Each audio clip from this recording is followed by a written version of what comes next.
Welcome to Creative Clarity, Season 2 of the original podcast, Intentional Harmony. Season 2 is all about creativity, talking with some of the most creative minds I can get my hands on.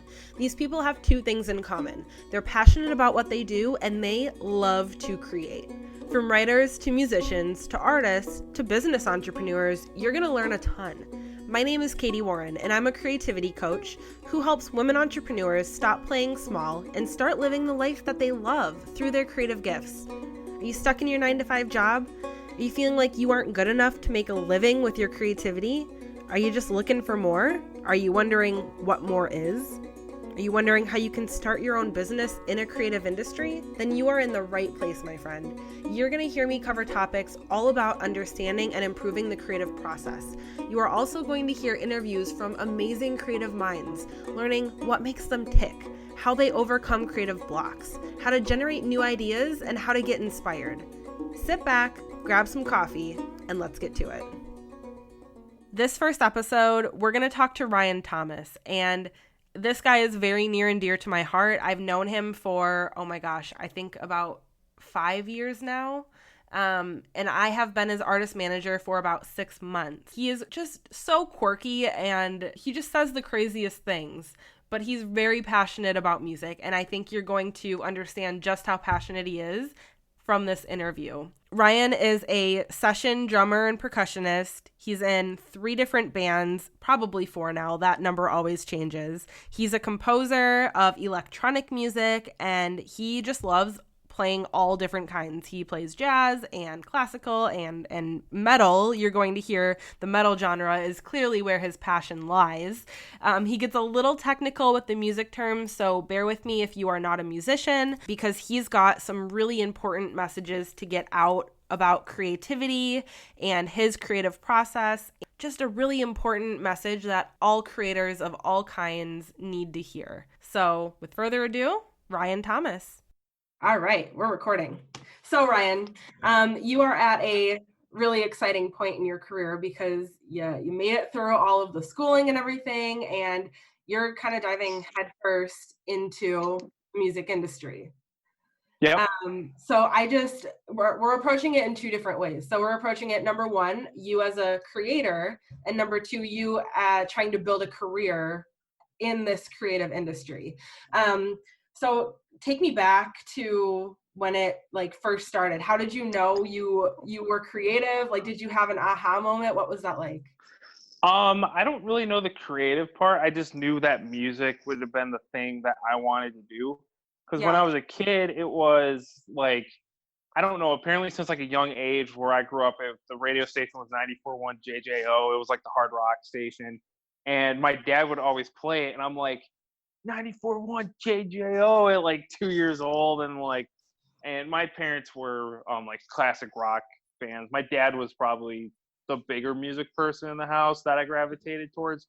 And then I found out he had CDs, so I would steal those from the shelf. And then I was like, oh, this is cool. And then I never thought I'd be making music with people until, I don't even know, since I started when I had the drive to join bands, because bands were always whoa, that's so cool, I want to be a rock star. I think everyone does that at one point, but I was like, I really, really want to be a rock star. I want to live that life, minus some parts of it, because you know how that goes.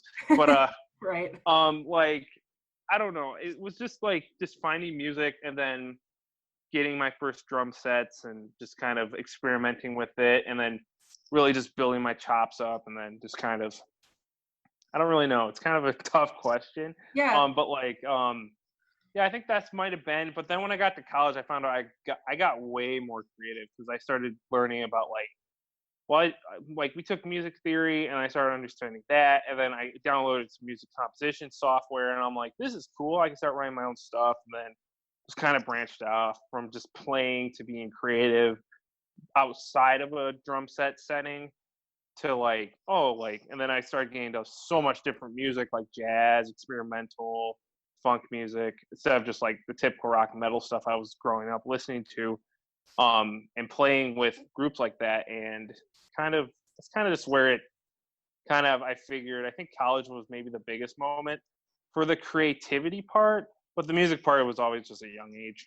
So it's all one, right? If you're making music, you're being creative, right? So it's all the same thing. So what was that like in high school? Were you like in a musical group of friends, or like were you that odd kid out saying, "Hey, I'm going to be a musician," and everyone's going on to get their, medical degree and Yeah, I don't know. I was always like, well, I realized music was my thing, especially after doing like sports and taking classes. Because like where I went to school, like sports were like, it's like if you're not like good at it, you're not really gonna do anything. So I was like the drumline geek. So I quit football my sophomore year, quit track just because I didn't like it. And then the music stuff was always like, let's go. And I didn't really get into bands until about 8th grade, which is still middle school technically, but I was the more dedicated one.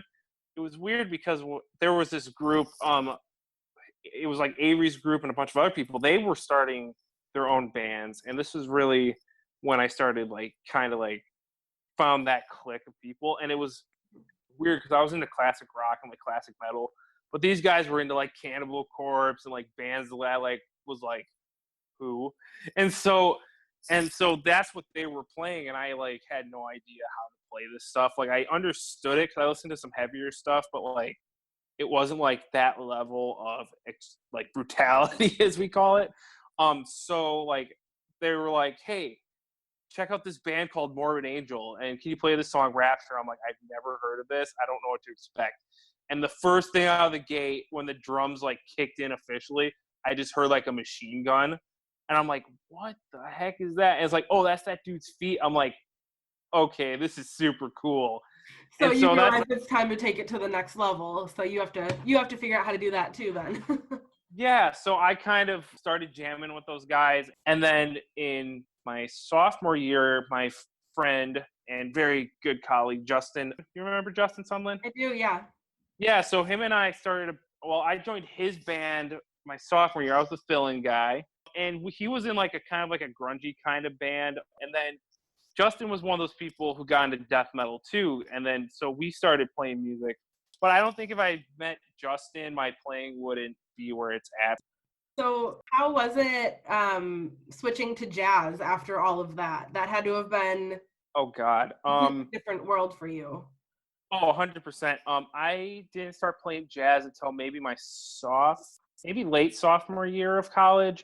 I remember my percussion professors, because drum set's kind of what I gravitated towards. Like I was never a good marimba player. Like I totally failed my first jury on marimba, and like I panicked, and it was a terrible time. But like drum set and like the like timpani and stuff like that were kind of more of a strong suit. I stopped doing timpani my like I don't remember, like my junior senior year. But I love playing it, but like drum set was always where it was at for me. So they knew that, and they were like, we want you to get into the top jazz band next year. And I'm like, I have no idea how to do any of this. And I didn't get in the top jazz band, which I am completely fine with. But it was just insane because you're so used to playing your bass drum in rock and metal, and then jazz is not as prominent. And it's just a whole different way of thinking. And it was like to the point where my bass drum foot, like it's like that limb just doesn't exist. Like I couldn't move it. It felt paralyzed. Like I understood the concepts. And then it's a whole different level of listening, because you have to like, there's more improvisation with it. There's this thing that one of my professors, well, her husband, another professor that I know, he has this phrase called jazz anxiety. And it's literally like, you don't think you're playing the right thing, but you actually are. There's so much you can do with comping in jazz, which is like complementing the instruments with the snare drum and the bass drum. It's just a whole different ballpark. But it has influence and probably helped the way you play everything else, just because of the ear that you have to have. And yeah, all of that. And I've always had this thing where Justin says like my playing's kind of through composed, so it's not like a set way of playing it. So like I kind of play everything different every time. Yeah. I don't want to be like a robot, because that's not fun. For me at least. Like I like playing drums, but like I want to be a free spirit sometimes. So if I'm like you're gonna play this beat and this fill, I'm like, nope, I'm doing it this way, and whatever happens, deal with it. So that's good.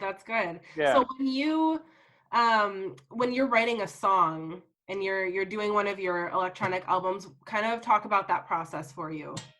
Oh boy. It's literally just picking a key and then looking at the piano roll and kind of look at shapes nowadays. Like it's weird. Like seconds have this certain like the spacing between them, and they're so close, and then like kind of like spacing them out. It's kind of like an orchestration class where you have your whole grand staff. Like sometimes I'm looking at it and it's like, okay, so this chord is this one. So I don't try to think about theory as much. Like I understand like I'm in a key, but like I'm not thinking about like this is going from a major one to a minor second Yeah. to a half diminished chord. It's kind of like I just kind of throw notes in there and then I kind of like figure out how they sound and then I copy and paste and then kind of move them sometimes. Otherwise, I just kind of look at like where they're going. So like if you're Yeah. looking, so like some of the notes go upwards, some of the notes go downwards. Sometimes I just drag them over if they're just going to get repeated. That's interesting. So it's actually more visual for you. I would say so. At least for the melodic parts. Like solos, it's kind of I kind of do whatever I want. Like I kind of pick like random things and kind of experiment with it. And then like the drum parts, I kind of do it like based off patterns and just like, okay, so this drum beat's gonna have the bass drums here, and then we're gonna get the basic idea and then copy paste it and then just switch it up or just rewrite it. That kind of saves me time. But really for the more of the background stuff or the accompaniments, it's kind of more of a visual thing. And I've actually on the first album EP I did, which was Expanding Space. That one I actually kind of there's one track, I don't remember which one it was, but I actually drew like MIDI shapes. Like I drew like a planet or like a smiley face and like I think I put yeah, dude or something like that in there. And it kind of contributed to the sound of one of the tracks. So yeah, and like I never really thought it'd be a visual thing. It's kind of like I think I'm a visual learner. Like I like to watch people and learn how they do stuff that way. So I think that kind of plays into the role of how I compose, but like at the same time I really just don't think about it. I just kind of do it. And whatever sounds good sounds good. So Yeah. Do you like think of certain situations? I only ask because you have some crazy names for your songs and your album. So I'm just wondering, like, do you think of that after? Like what do you think about when you are going through that? the names they kind of just I just kind of make up something. Like I like so there's this band called Magma that I like if they're like my favorite band ever. They're a French band out of they came out in the late 60s I think, and they're actually a genre called Zool, which is basically jazz fusion, prog rock combined like and they are like the most unique band you ever heard. So look up Magma. They have this really unique genre that's like this fusion of everything that gets categorized as its own thing. No one sounds like them, even bands that like even come like off of them. Like there's a band called With Dorje, which is a track off of one of their Magma's albums with members of that band, and they still don't sound like Magma.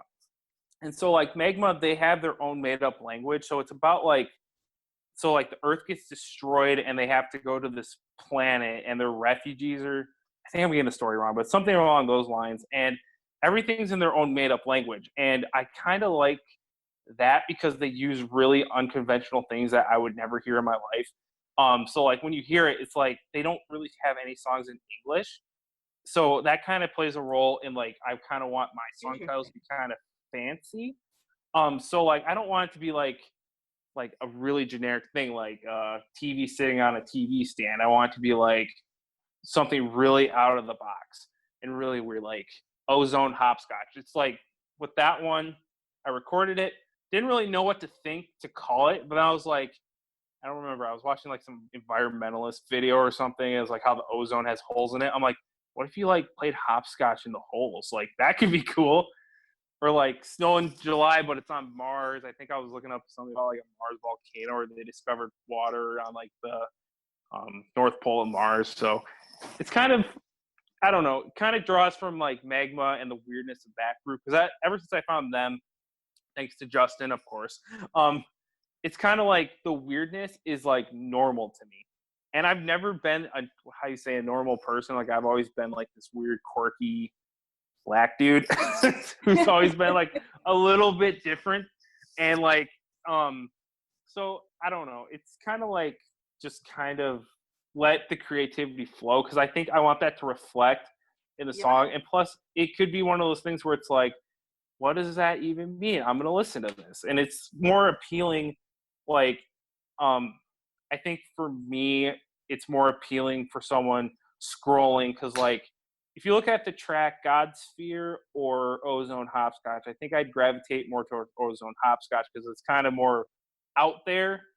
Because like, when I think of Godsphere, it's just kind of like this big ball of like clouds and like Jesus, like divine figures. But like Ozone Hopscotch, I just picture like an alien like throwing a rock and then jumping through the ozone holes.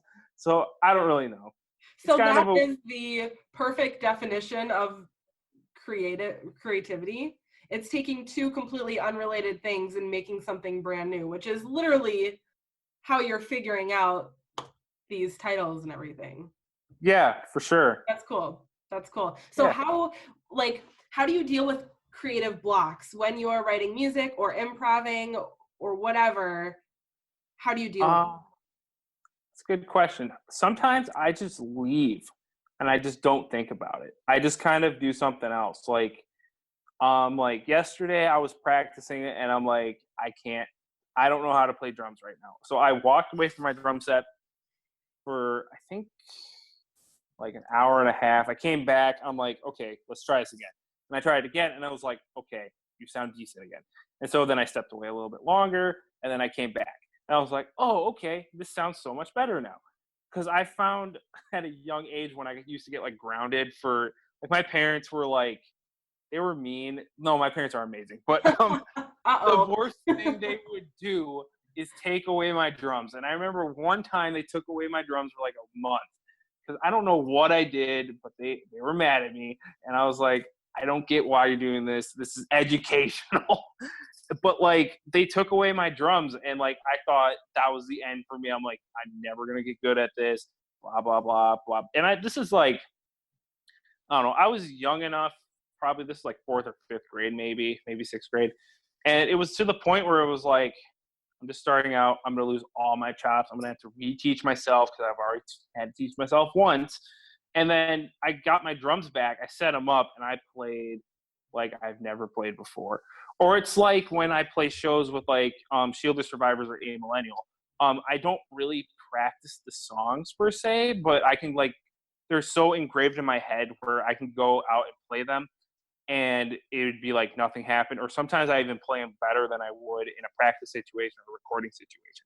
So sometimes with the creative blocks, as being a drummer, that helps. With pieces, it's kind of the same thing. Like I have a piece that I wrote and it's kind of based off like Steve Reich, Philip Glass minimalist kind of thing. It's kind of based off Octet by Steve Reich because it has like double of every instrument. I think it's a 9-piece group, but it kind of has like these repeating figures like Octet would. But like I got to a point where this was probably 2 years ago, I believe, and it's still sitting there unfinished. And then I was in an ensemble called Sounds Like Now, and I was like, I could take parts of this piece and throw it into this really weird graphic notation piece. So it was like I took it like, so you start out playing this one figure, which is basically the idea of how it starts out on the piece that I never finished. And then it has like these lines that go to different figures. And everyone kind of like figures out their own figures and it's kind of like a big old maze. So I took a lot of ideas from that piece and then I still have never finished the original one, but it serves its purpose in the new one to give me ideas to compose a piece. And that one got played at a Sounds Like Now concert, which was really cool. So it was nice to have that, knowing that parts of that piece that I started would go into something else. So it's kind of like reduce, reuse, and recycle. So like I just recycled what I had, and yeah. So sometimes that helps. Otherwise, I just kind of just start something new or just do something totally unrelated. So. Yeah. Okay. So how do you get into the creative zone then? So you wake up, you decide, okay, I'm gonna write a new piece of music. Oh boy. What do you do?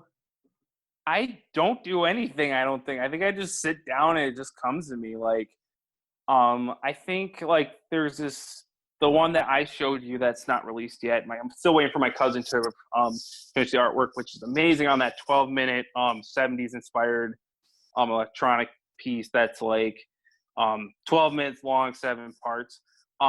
That one, I have no idea how that came to be. I just don't know. I just was listening to this album and I was like, well, I think it's actually been a while since I listened to the album. And I was like, I'm just going to try this. And I tried it and I like it.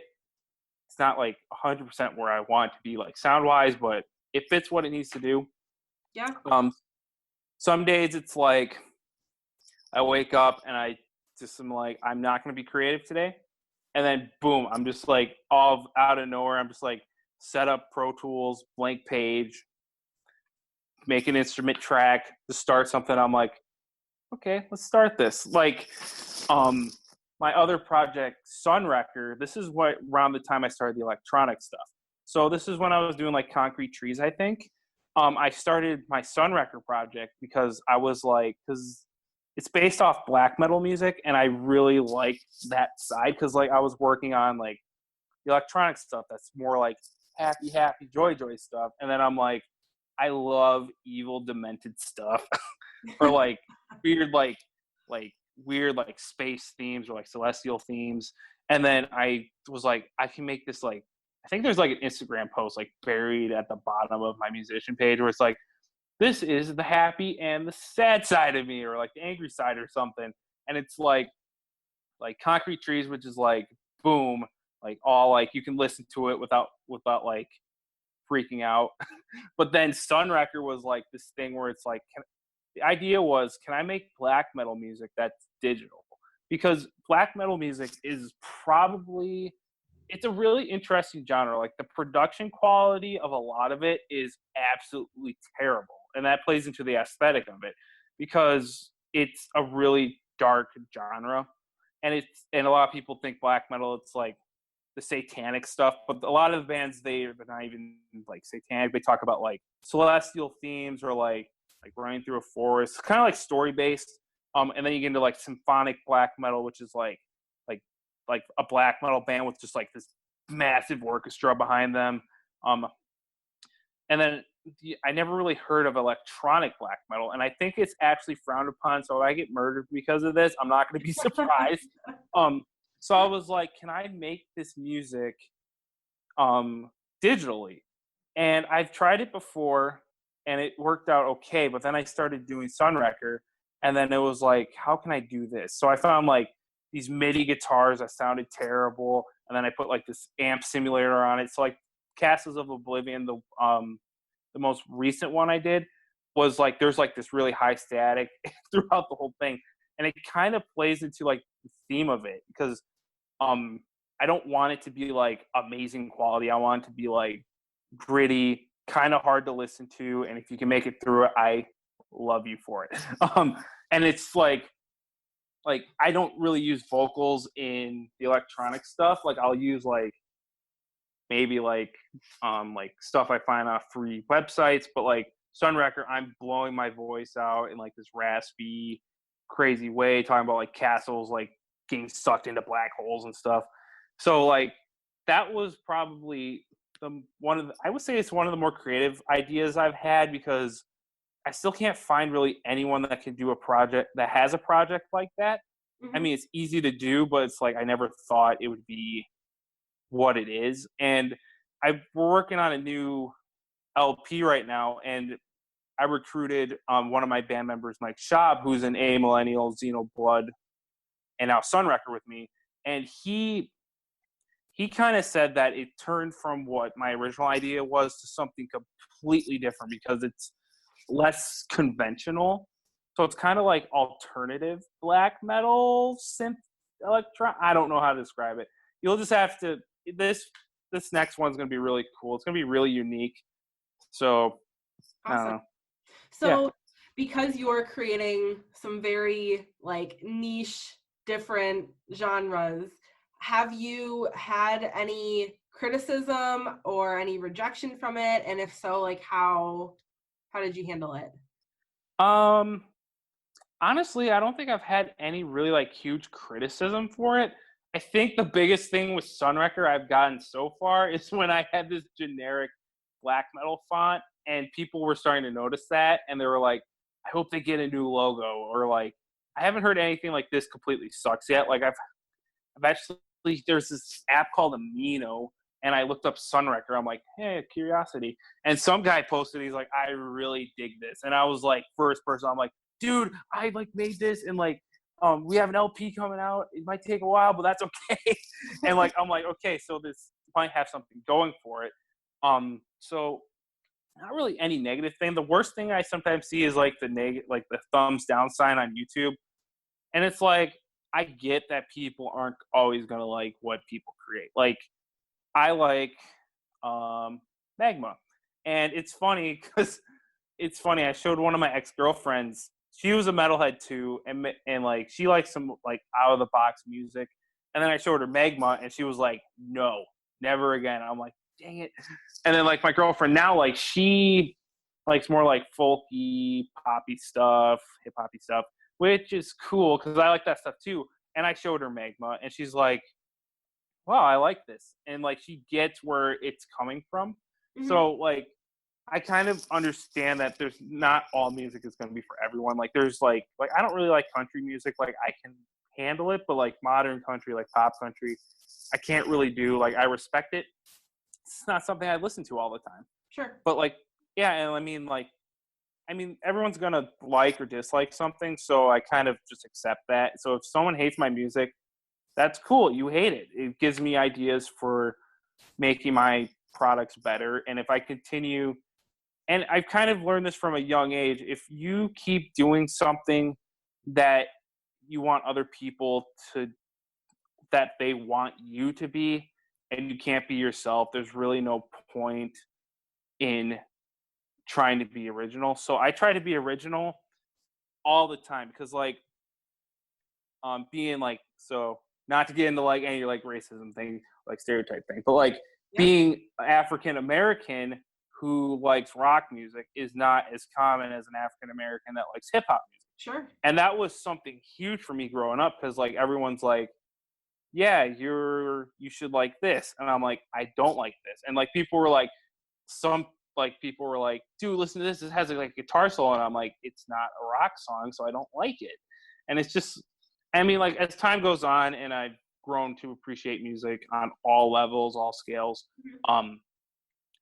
I've liked hip hop more. Like I have like playlists of everything, and like people are like, "You listen to rap?" Yeah, I'm like, I have a playlist that's 10 hours long of hip hop that I've listened to every single song, and so it's kind of one of those things where it's like I don't care what people think. And I've learned that from a young age, thankfully, and I prove it, and it just adds to my fuel to get to where I need to be, and I don't care what people think. And it's funny because some people are like, dude, that's so cool what you're doing. And I'm like, hey, remember when you bullied me for liking this music?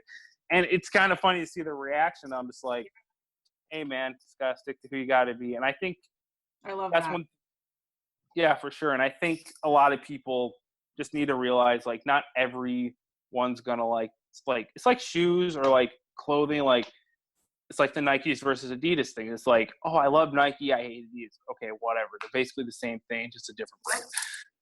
You know? So Yeah. that's And I kind of think my. that comes across in your music too. And I think that helps you get those obscure ideas that you have.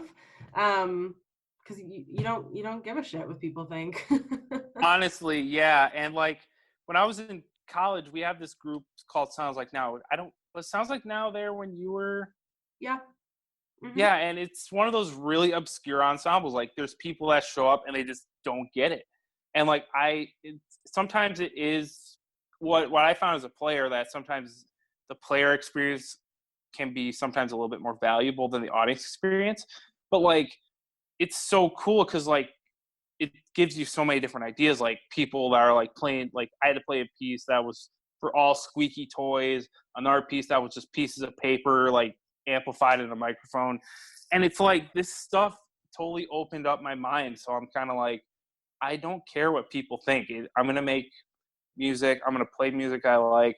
And honestly, like if I could listen to something forever, I might listen to something more obscure rather than melodic and fun. And then like, I'd rather listen to something atonal and just weird. So Yeah. that's kind of my stance on all that stuff. Awesome. I love it. Well, that's a good place to kind of wrap up. So I just want you to kind of let everyone know, like, what current project are you working on right now? What can they expect from you in the future?